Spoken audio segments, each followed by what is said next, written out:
Hey y'all, welcome to Peyton Energetics.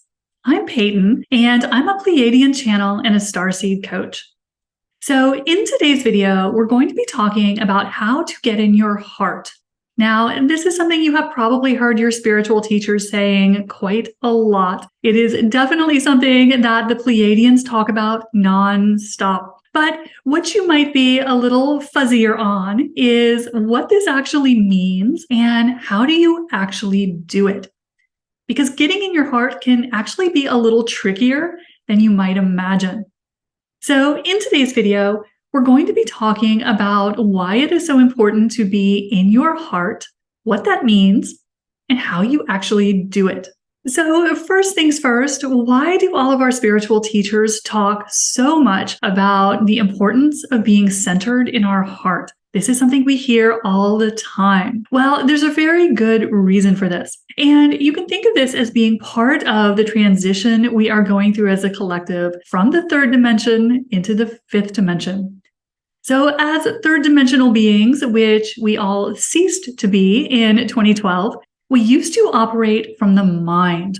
The mind was the 3D operating system. So what most of us have known for most of our lives is that everything happened from the brain, right? We had to plan everything. We had to understand everything. We had to think things through. We were very mentally focused. And that's because the brain is the operating system of 3D. The brain holds all of our limitations, all of our restrictive belief systems, all of our collective patterns and programs, everything that enables us to have the 3D experience. The mind is all about separation. So that is why the mind is what keeps us in the 3D experience. But we are, of course, now going through the Ascension process, moving out of 3D, which we already have. We are meandering through the fourth dimension and making our way onto the fifth dimensional grid. And to make that jump, we have to transition from the mind to the heart. Essentially, we are moving operating systems. And operating out of the heart is completely different from what we are used to. When we operate in the heart, we are connected to our higher wisdom. We are connected to all of our star family. We are connected to all of our multidimensional gifts and abilities. But we have to be centered in our heart. Our consciousness has to be located in our heart in order for us to access broader consciousness. So that is why we hear the guides talking all the time about how important it is to get in our heart and stay there. Because as you move your consciousness into your heart center, you cut the circuit of the 3D programming. If you are centered in your heart, all of the limitations of the ego mind can't reach you. So all of those limiting beliefs can't get to you. All of that social programming that we are now discovering we have can't get to you. But we have to be in the heart to make this connection to the higher dimensions, to our higher consciousness. So that is why the guides have been telling us for years now how important it is to have a daily practice of centering in the heart. It is because when we are located in the mind, which, let's face it, for most of us, that is where we live. That is where we are still centered. That will block out higher dimensional energies. That's just how the system is designed. So the guides have been talking to us for years about the importance of getting in our heart, because when you do that, you open yourselves up to broader consciousness. So you can think of your heart as being the center of your multidimensional consciousness. That is the portal through which it all happens, is locating and anchoring yourself in your heart. So how do you go about actually doing this, getting in the heart?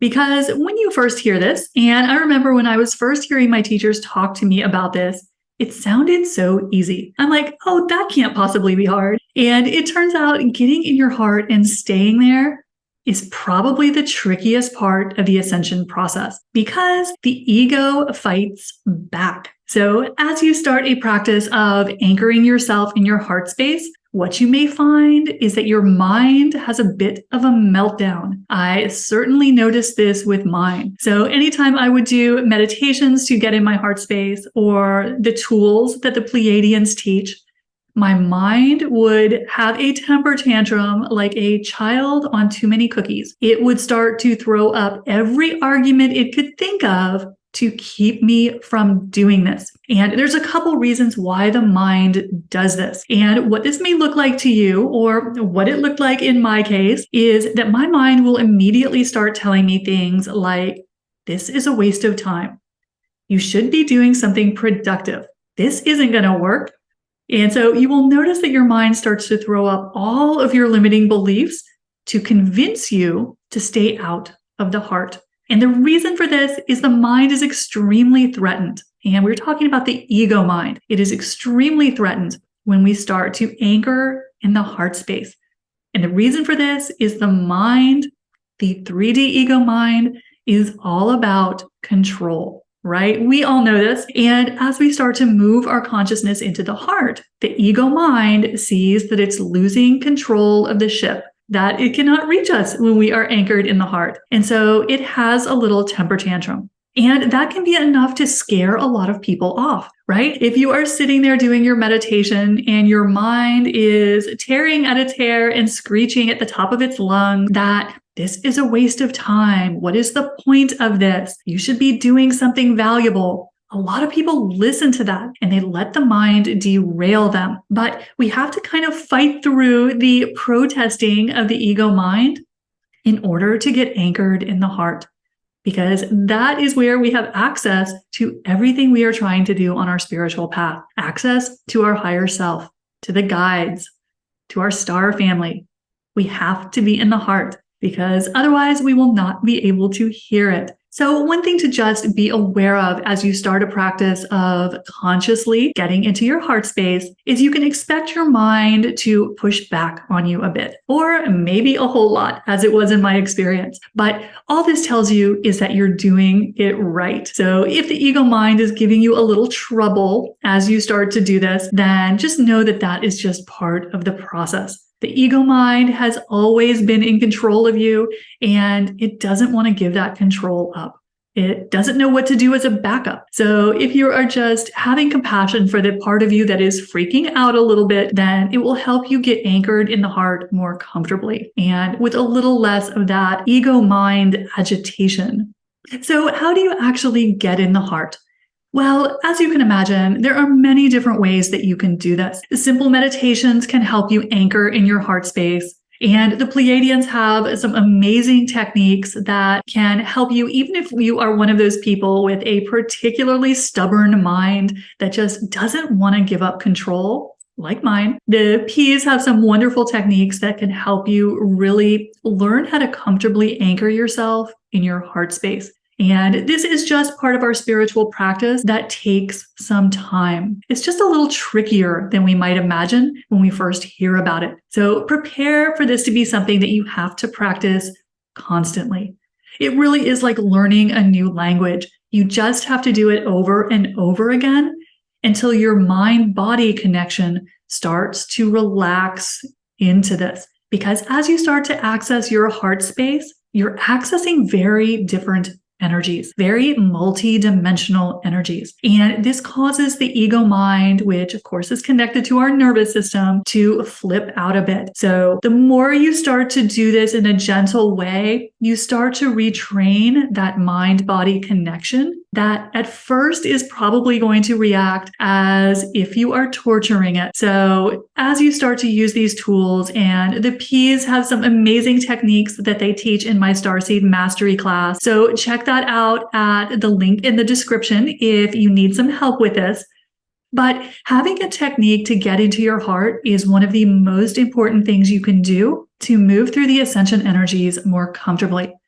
In fact, you have probably heard the P's say in a couple of videos, there's only two things we have to do to ascend. One is be grounded in the physical body, and the second is to be anchored in the heart. So the guides are not just yapping at us when they tell us how important it is to be anchored in the heart. This really is the most important thing. So having a solid practice to do that. And for most people, that is just going to mean a simple meditation. And that meditation is going to help you shift your consciousness from the brain, which is where most of us live and hang out, into your heart space. And that is all we are trying to do, shift our consciousness from the head to the heart. Now, how do you know if you're doing this properly? Because another fun thing about our ego minds is it will play some tricks on us and make us think that we are in our heart space when we actually aren't. So there are some signs you can look for to see if you have actually shifted your consciousness and not just your mental attention into your heart space. So when you actually anchor in the heart, some of the things that you will generally notice is, first of all, it is very quiet. The mind can't actually reach you when you are anchored in the heart. So if you have done it successfully, you will find that all of the mental chatter stops. Now, as you get into your heart space, you will also probably notice a feeling of peace, a feeling of calm, a feeling that everything is going to be okay. These are all signs that you have successfully anchored in the heart.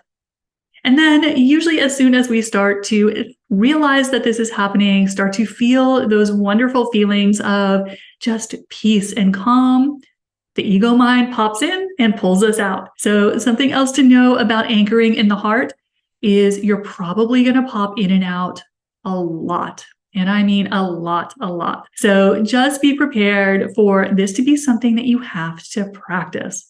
This is something that we have to make kind of a lifestyle of just constantly reminding ourselves through the day to anchor in the heart. But as you start to do it more and more, you will find that the mind starts to actually enjoy it, that it's getting a little lunch break, that the body starts to relax, because again, you're letting go of all those things that keep us in that state of 3D agitation, right? The mind just keeps us in agitation. It's just what it does. And as you start to practice more with getting in the heart, that starts to subside.